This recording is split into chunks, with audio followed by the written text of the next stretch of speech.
Hello friends, welcome to the success केंद्र। Friends, आज 24 अगस्त 2022 को आरआरबी ग्रुप डी का फर्स्ट शिफ्ट का पेपर जो है समाप्त हो चुका है।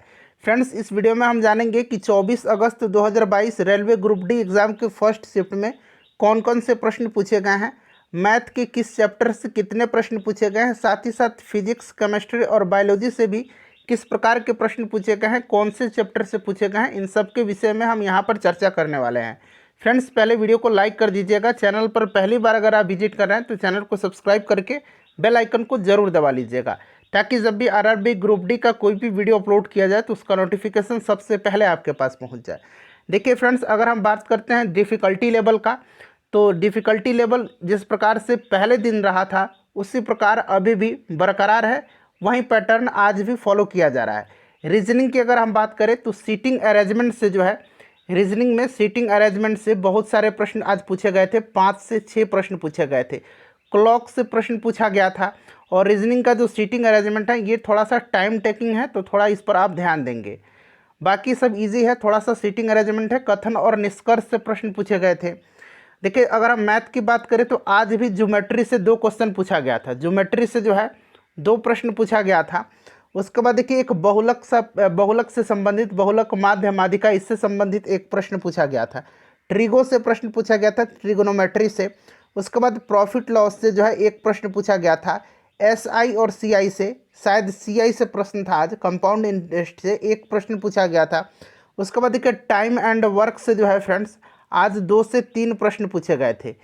ठीक है, तो यही अभी तक पैटर्न रहा है। और फिजिक्स में अगर हम बात करें तो लाइट चैप्टर से आज, ठीक है, लाइट चैप्टर से आज भी 5 से 6 प्रश्न पूछा गया था। उसके बाद देखिए, इलेक्ट्रिसिटी से भी आज भी प्रश्न पूछा गया था। इलेक्ट्रिसिटी में जो ओम्स का लॉ है वहाँ से प्रश्न आज फिर पूछा गया था। उसके बाद देखिए, अगर हम जीके जीएस की बात करें तो आज एक प्रश्न पूछा गया था कि राष्ट्रीय फुटबॉल चैंपियनशिप 2021 का आयोजन जो है किस राज्य में हुआ था, और केरल था उसमें, ऑप्शन में तमिलनाडु था, ये सब ऑप्शन दिया गया था। ठीक है, तो ये केरल में हुआ था। ठीक है फ्रेंड्स, उसके बाद पूछा गया था कि संघ की कार्यपालिका शक्ति जो है यह राष्ट्रपति के पास है। आपको पता है कार्यपालिका शक्ति यह किस अनुच्छेद में है। ठीक है, तो यह आर्टिकल पूछा गया था कि संघ की कार्यपालिका शक्ति जो राष्ट्रपति में निहित है यह किस आर्टिकल में है, तो यह अनुच्छेद 53 में है। यह प्रश्न पूछा गया था। तो राष्ट्रपति से संबंधित प्रश्न पूछा जा रहा है, एक बार पढ़ लीजिएगा। उसके बाद पूछा गया था 86वां संविधान संशोधन के बारे में।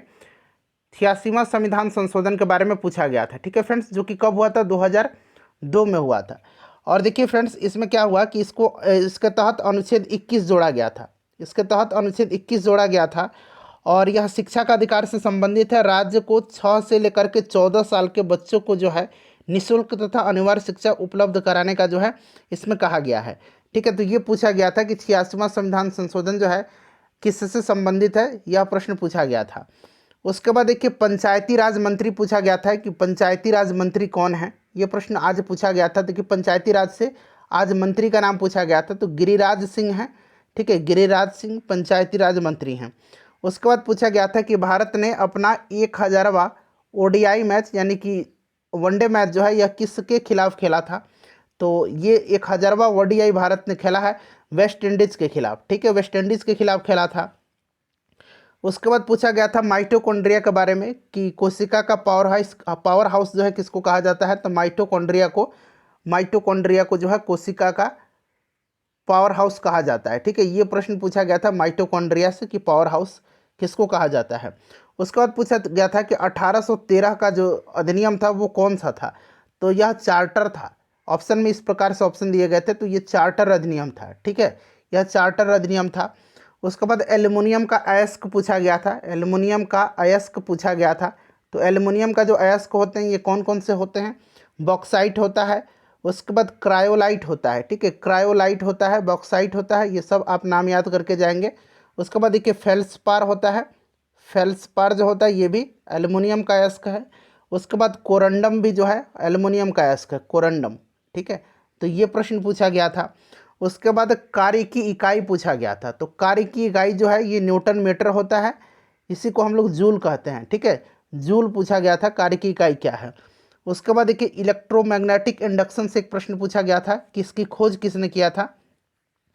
उसके बाद पूछा गया था कि वैश्विक ब्रांड रैंकिंग में यहाँ मैं लिखता हूँ, वैश्विक ब्रांड रैंकिंग में जो है LIC का स्थान कौन सा है। तो LIC का स्थान जो है 10वां है। ये प्रश्न पूछा गया था आज। उसके बाद देखिए पूछा गया था कि शक्ति का मात्रक क्या है, पावर का यूनिट क्या है, तो वाट होता है। तो फ्रेंड्स ये सभी प्रश्न पूछे गए थे, ठीक है। तो पंचायती राज, लाइट चैप्टर यानी कि ऑप्टिक्स वाला, इलेक्ट्रिसिटी, इलेक्ट्रोमैग्नेटिक, ये सब आपको ध्यान से पढ़ करके जाना है, ठीक है। उसके बाद देखिए बायोलॉजी में भी प्रश्न पूछा गया था, माइटोकॉन्ड्रिया, जैसे कि मैंने आपको बताया, ठीक है।